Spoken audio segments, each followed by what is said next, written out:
Good morning बच्चों।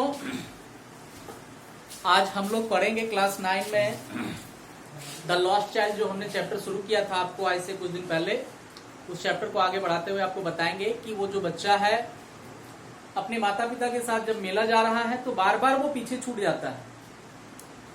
पीछे छूटने के बाद उसके माता पिता जब उससे बुलाते हैं तो वो बच्चा दौड़ते हुए अपनी माँ और पापा के पास पहुंच जाता है। कभी वो कीट पतंगों को या कीड़े मकोड़े जो होते हैं, तितलियां या मक्खियां, जो अपने निवास स्थान से निकल करके धूप का आनंद लेने के लिए बाहर निकले हुए हैं, उनकी ओर आकर्षित होकर के वह पीछे रह जाता है। कभी कभी ड्रैगन फ्लाइज को देख करके। तो इस बार उसके जो माता पिता हैं उस बच्चे को एक पेड़ की झुंड से, पेड़ों की एक झुंड है, वहां से इस बच्चे को आवाज लगाया जाता है और यह लड़का जो है सो दौड़ते हुए अपने माता पिता के पास पहुंच जाता है। और ये जैसे ही वहां पहुंचता है उसकी बात वहां पे उसके साथ क्या होता है देखिए। A shower of young flowers fell upon the child as he entered the group. और जैसे ही देखिए, सोवर का मतलब होता है बौछार। क्या होता है? बौछार। Shower of young flowers means छोटे जो फूल हैं, नन्हे फूल जो हैं, उनकी जो बौछार थी वो किस पे पड़ती है?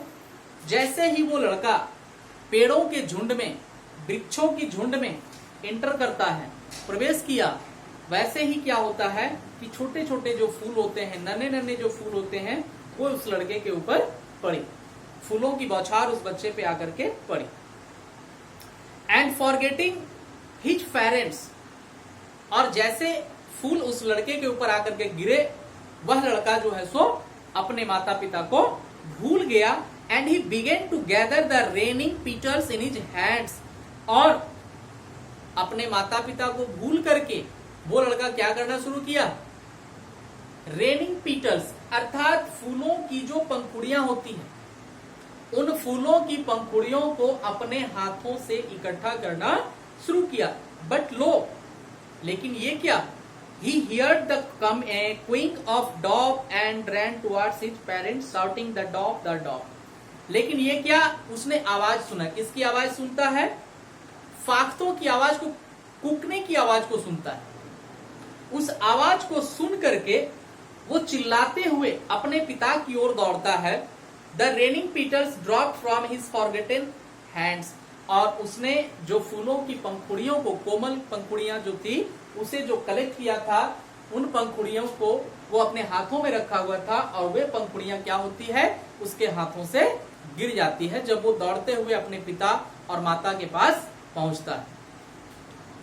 Come child come, they call to the child, और उसके माता पिता क्या किए?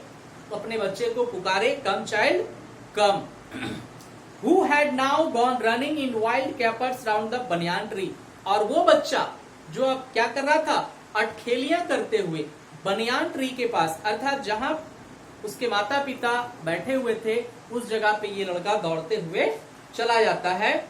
And gathering him up they took the narrow, और उसे उसके माता पिता गोद में उठा करके वो क्या करते हैं? जो नैरो अर्थात पतली, इसके बाद वाइंडिंग फुटपाथ मतलब घुमावदार रास्ते। वाइंडिंग फुटपाथ का मतलब घुमावदार टेढ़े मेढ़े रास्ते। Which led to the fair through the mustard field, जो कि सरसों के खेतों के बीच से कहा जाता था? मेले की ओर वो रास्ता जाता था। उसके माता पिता उस लड़के को क्या करते हैं? अपनी गोद में उठा करके मेले की ओर चल दिए।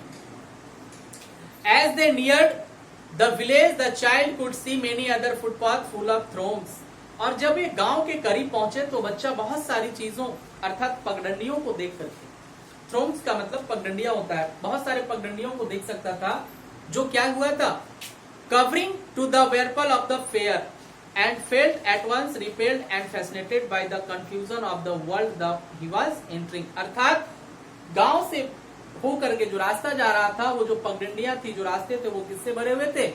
लोगों से, लोगों की भीड़ से भरी हुई थी। और आज ये जो नजारा वो देख रहा है गांव के बाहर, आज वो पहली बार इस तरह का इतनी भीड़ भाड़ वाली जगह देख रहा था। A sweetmeat seller hawked sweetmeat का मतलब होता है मिठाई बेचने वाला, जिसको हम हलवाई कह सकते हैं। ठीक, एक मिठाई बेचने वाले ने एक कोने से आवाज लगाया, गुलाब जामुन, रसगुल्ला, बर्फी, जलेबी। अर्थात मेले की एक ऐसी जगह है, एक प्रवेश द्वार जो था, एंटर पे प्रवेश द्वार था, वहां पे वो एक हलवाई बैठा हुआ है, मिठाई वाला जिसे हम कह सकते हैं, और वो आवाज लगा रहा था गुलाब जामुन, बर्फी, रसगुल्ला और जलेबी। इन सारी मिठाइयों को नाम लेकर के वो आवाज लगा रहा था। At the corner of the entrance and a crowd passed round his counter at the foot of an architecture of many colored sweets decorated with leaves of silver and gold। और वो जो आवाज लगा रहा था उसकी दुकान के सामने जो काउंटर बना हुआ था, तो गोल्डन एंड सिल्वर मतलब सुनहरी और चांदी के जो पत्तियां होती है, वर्क, उससे सुसज्जित जो मिठाइयां थी वो वहां पे रखी हुई थी। और लोगों का भीड़, एक तरह से आप कह सकते हैं कि जमघट वहां पे लगा हुआ था। The child stared open-eyed and his mouth watered for the burfi that was his favorite sweet। लड़के ने क्या किया, अर्थात उस बच्चे ने अपनी खुली आंखों से उसे पूरा घूरा, मतलब देखा। देखने के बाद उसके मुंह में क्या आ जाता है, पानी। किसके नाम से, उन मिठाइयों को देख करके।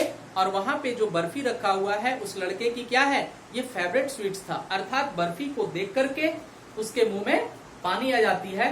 आई want that barfi, he slowly murmured. और वो धीरे से अपने पिता से बोला, बड़बड़ा करके, कि मुझे वह बर्फी चाहिए। But he half knew as he begged that his plea would not be heeded because his parents would say he was greedy. लेकिन वह भली भांति जानता था, अच्छी तरह से परिचित था अपने माता पिता के व्यवहार से, कि जब उसने विनती की कि मुझे वह बर्फी चाहिए, तो उसके जो पिता थे वो उसकी प्रार्थना की ओर ध्यान नहीं दिया। और वो जानता था कि हमारी प्रार्थना की ओर ध्यान नहीं दिया जाएगा, क्योंकि उसके माता पिता उसे क्या कहेंगे, कि वह लालची है। इसलिए वो आधे मन से बोला। इसके बाद क्या होता है, so without waiting for an answer he moved on. इसलिए बिना किसी इंतजार किए वो लड़का क्या किया, वहां से चला गया, मतलब आगे बढ़ गया। अर्थात वो जो मिठाई वाली जो दुकान है वहां पे उस मेले में, उस मिठाई वाले के पास से वो जो दुकान था वहां से वो लड़का आगे निकल जाता है अपने माता पिता को छोड़ करके, और आगे ये चला गया। ए फ्लावर सेलर हॉक्ड, आगे जब वो गया तो एक फूल विक्रेता आवाज लगा रहा था, ए गार्लैंड ऑफ गुलमोहर, अर्थात गुलमोहर की माला। ए गार्लैंड ऑफ गुलमोहर, गुलमोहर की माला। द चाइल्ड सीम्ड इरिटेटली ड्राउन, और बच्चा बगैर विरोध के उसकी ओर खींचा गया, मतलब आकर्षित हुआ। He went towards the basket where the flowers lay heaped and half murmured। और वो कहाँ गया, जिस जगह पे फूलों का ढेर लगा हुआ था, अर्थात टोकरी में फूलों का ढेर रखा हुआ लगा हुआ था, और वहां पे जाकर के वो हल्की सी आवाज में क्या किया, बुदबुदाया, बोला, आई वॉन्ट दैट गार्लैंड, मुझे वह माला चाहिए। But he well knew his parents would refuse to buy him those flowers because they would say that they were cheap. क्योंकि वो अच्छी तरह से जानता था, भली भांति जानता था अपने माता पिता के व्यवहार को, कि उसके माता पिता उसकी इस इच्छा को, उसकी इस एक तरह से कहिए कि जो रिक्वेस्ट कर रहा है, अर्थात फूल को खरीदने की जो उसकी इच्छा थी, उसे यह कह करके टाल देंगे कि ये फूल क्या है, काफी सस्ते हैं, दैट मीन्स अच्छे नहीं है। इसलिए वो बच्चा क्या किया, so without waiting for an answer he moved on. ठीक उसी प्रकार से, जिस प्रकार से वो मिठाई वाले के पास से बिना किसी जवाब सुने हुए, बिना किसी उत्तर का वो वहां से क्या किया, आगे बढ़ गया था, उसी प्रकार से एक बार फिर से फूल वाले के पास से जो माला बेच रहा है उसके यहाँ से वो लड़का निकल गया। अपने माता पिता से केवल यही कहता है कि मुझे वह बर्फी चाहिए, मुझे वह माला चाहिए, लेकिन वो जानता है अपने माता पिता की इस व्यवहार को, कि हमारे जो माता पिता हैं हमारी इस इच्छा को पूरा नहीं करेंगे। बर्फी वाले के पास यह कह करके उसकी इच्छा को दबा दिया जाएगा कि यह लड़का बहुत लालची है, और माले वाले के पास यह कह करके उसकी इच्छा को दबा दिया जाता है कि ये फूल या माला जो है बहुत सस्ते, मतलब खराब है। ठीक है, इसलिए ये फूल अच्छे नहीं है, और वो बच्चा इतना सुन करके वहां से आगे बढ़ गया है। अब आगे वो कहाँ जाता है, इसके बारे में हम आपको अगले वीडियोस में आपको बताएंगे। और आज का हमारा ये वीडियो यहीं समाप्त होता है। Thank you.